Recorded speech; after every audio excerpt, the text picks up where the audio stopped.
Bank 1, sensor 1.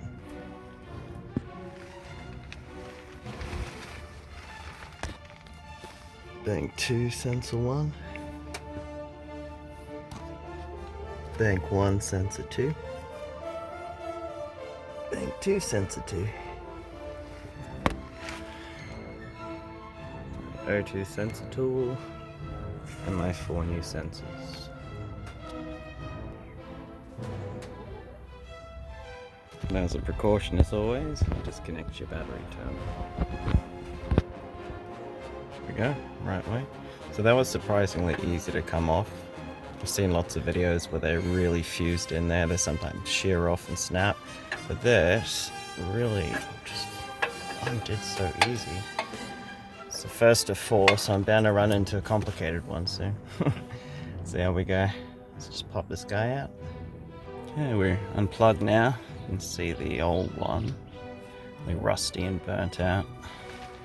So I'm going to change that anyway. And that goes in that hole. That's the new one. Just going in. Just going to finger tighten it first. Okay. Tool. These are great. They've got a split in the front to accommodate the wire. Or else you have to snip cables.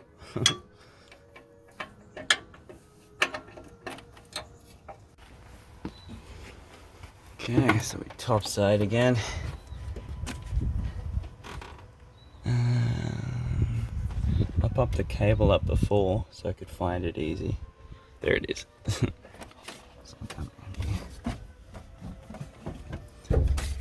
It's a new cable.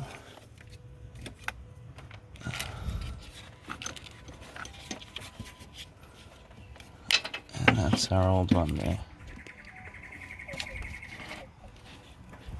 So that comes up to that socket. Let's just clip that on.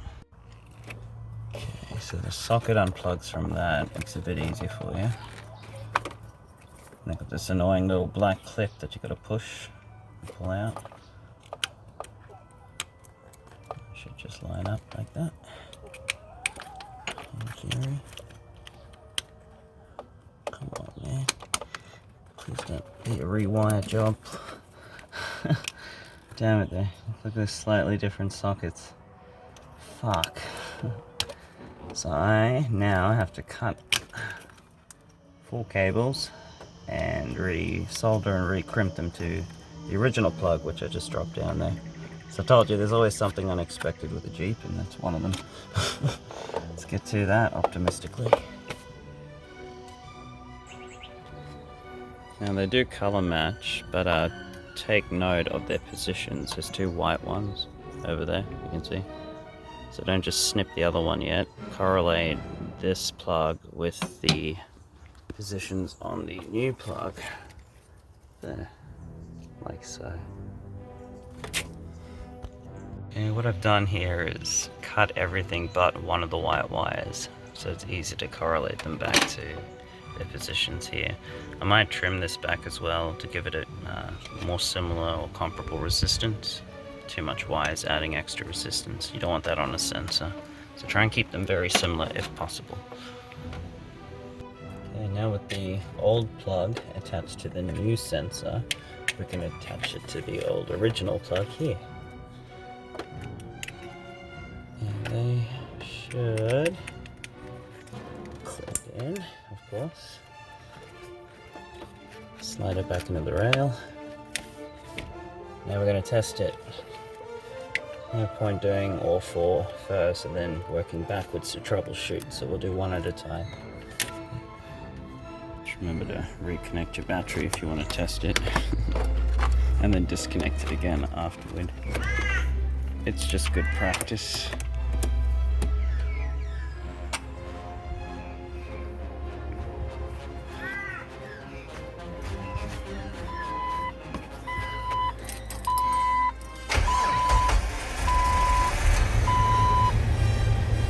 Starts.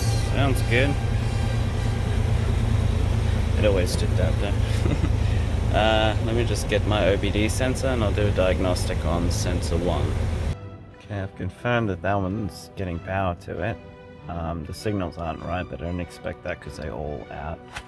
I'm going to move on to number 2 now that the engine's cooled. Over there, so I can touch it. Let's get started.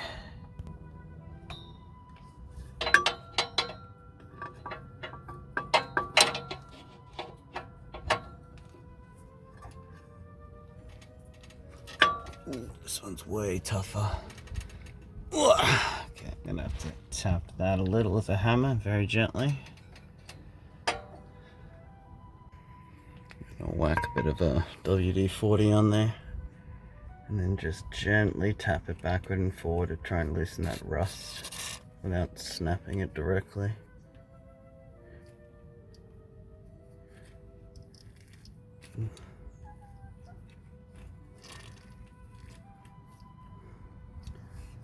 And you can do this a few days in advance just to make sure they're a bit looser. And if this fails, they often recommend heating it up with a blowtorch till it's basically red hot. I want to avoid that, so let's see how this goes. Okay, so after a little bit of wiggling, I just gently, firmly turned it, and it's now loose. So that worked well. WD-40, God's answer to everything. Alright, so I've already unplugged this. I'm going to have to clip this cable and attach it to my new sensor so I can attach it again very easily.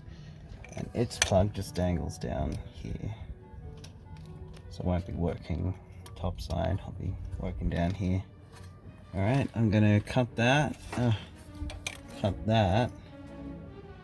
Taking note of the cable positions like the last one.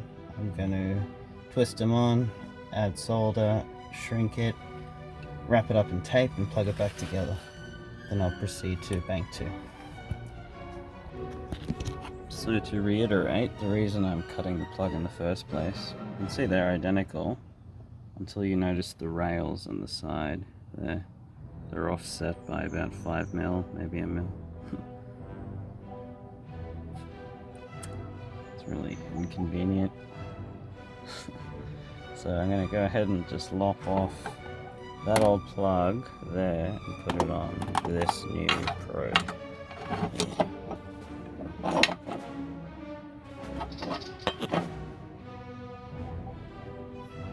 Okay, good as new. That's the old plug and the new sensor. Let's plug it in. So just as a reminder, we're on bank 1, sensor 2, downstream of catalytic converter. Should be banging the ceramic.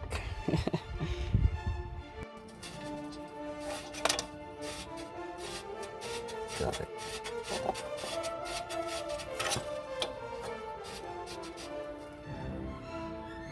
That's why we leave it unplugged so it can swivel. Give it a gentle tighten, not too tight, but enough to seal it. And then plug it back into there. Okay. And then we'll move on to bank 2, sensor 1, and then sensor 2. Bank 2.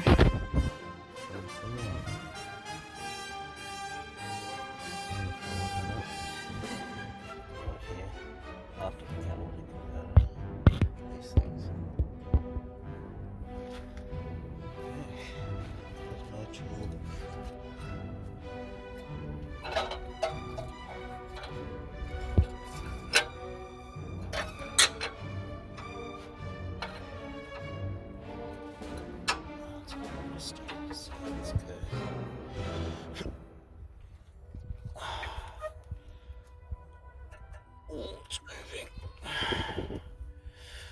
Gotcha. Okay, we topside again under the hood. We replaced sensor 1 earlier on bank 1. Now we've just done bank 2, sensor 2. If you follow that rail all the way back past toward piston 6, you'll see it down here. It's a little plug. And the sensor's just now dangling free. You can hear it banging. So I'm going to unplug that, harvest this plug off it and attach it to the new one as before, and then I'm going to plug it back in, dangle it back down, and I'll at least dangle it down with the plug hanging up here so I can access it easier, and then tighten it up, plug it back in, and move on to Bang 2 Sensor 2. Let's go.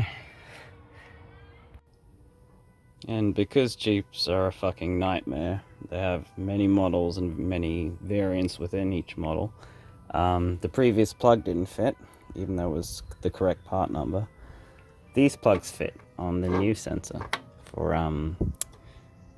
Bang 2 Sensor 1 that I've just uninstalled. So I won't be cutting these, they actually are identical for a change. So I'm going to go ahead and just do a straight swap with that one, nice and easy. And then I'll see if I get lucky in that last sensor. Also note that Bang 2 Sensor 1 is the shortest of all, it's the closest to the socket. So be careful with that length. If you go any shorter than that, you might have some problems plugging it back in. Okay, continuing. Okay, so I've dropped the new sensor straight down with a little bit of finesse to get past these cables. And it's just hanging there now, so I can plug it in after I've screwed it in, and it will allow it to turn freely without twisting up too much on itself. So let's go under and continue. Be careful not to thread these things, so just go backward and forward, find your good seat, and gently turn it. Once you finger tighten it enough, then use your tool to maybe go half a turn or a full turn. You don't want to go too hard on these things, you'll never get them out again. Also do want to get a good seal so you don't get an exhaust leak. Alright, so I'm going to get my tool.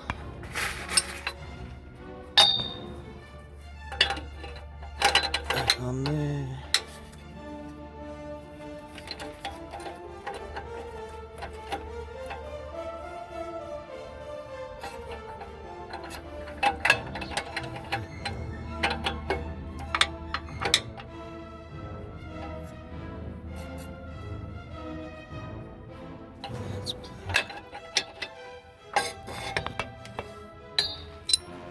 Excellent. So I'll go plug that in and then we'll come back and do sensor 2 for Bang 2 post cap. So up top side, plugging it back in, I came to realize that it is slightly different from the original. The original has level ridges on the side. There we go. Basically in a line, and the new one, they are offset. So one of them lines up on the top, and the bottom one there does not. So instead of cutting the wires and going through all that again, I found it easier just to file back that little ridge on the one side, and now it lines up. So that's an option for you if you don't like cutting wires and soldering and things like that. Okay, continuing. That plugged in really beautifully. Much easier just filing off that ridge that was offset. I'm definitely going to do that again if it's an option on the last one. Let's go to Bang 2 Sensor 2 under the car. Jump cut. Magic of television. So there's our last sensor, Bang 2 Sensor 2. Gonna unscrew that and continue. By memory, this sensor was actually dead when I did the OBD scan, and luckily it's quite loose and came out pretty easy.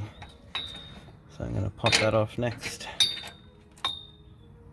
Okay, so he's free, and its plug is back there. So as it is, I won't be able to sand off the ridge that I was talking about, and it won't be very easy to rewire in that position. So I'm going to try and pull it up through the top, see if I can access it better or find out where it's going. Pause. So from the top I could see that cable joins a loom straight away that's kind of behind the engine block there in front of the firewall. So I can't actually pull it out. I have to work within these confines and reattach it, whether that be a straight attachment or modification. We're about to find out. Stay tuned. So here's our new sensor alongside the old one. Bank 2, sensor 2, oxygen sensor. And that's what 21 years of use looks like. It's never been changed before, and the car's about 21, 22 years old. It's pretty bad. So it's a nice new shiny one. The ridges on the plugs where it has to go are offset as I expected, but in such a way that I'd have to sand both off, so I don't want to do that. It's actually easier for me to just put the old plug on there like I did with the first one. So adapt and continue. Okay, good as new. Well, old and new. We've got the old plug on the new sensor, and I've added the old loom protection around it, the Cora tube. So now I'm going to attach my sensor to its position and try and get that old plug back on in that awkward hole that I showed you. So let's go back under. Okay, so new sensor into that position.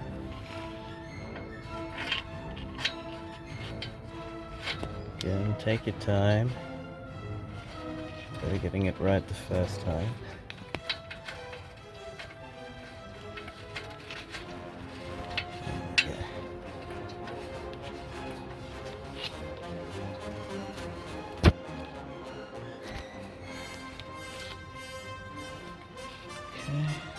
Nice. Get a tool out, give it a little gentle tighten.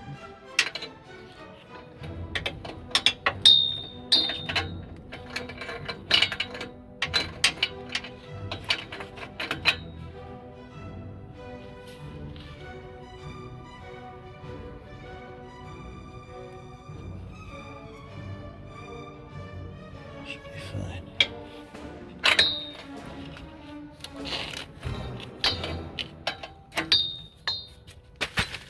Okay, now I'm going to get this plug up this hole and into, you can't even see it with the lighting, but trust me, there, you can just see it, that plug. A little bit of a stretch, I'm going to have to put the phone down to do that, but we'll continue in a second. So that actually wasn't that hard at all, given the plugs were identical. It clipped in easy with one hand. So that's all 4 oxygen sensors done.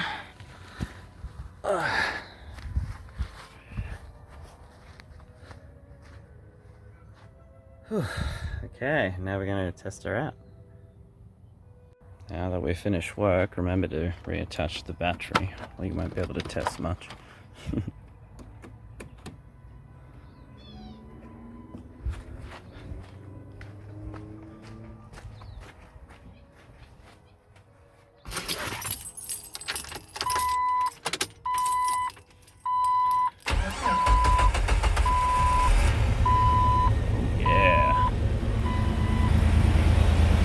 Fuck yeah.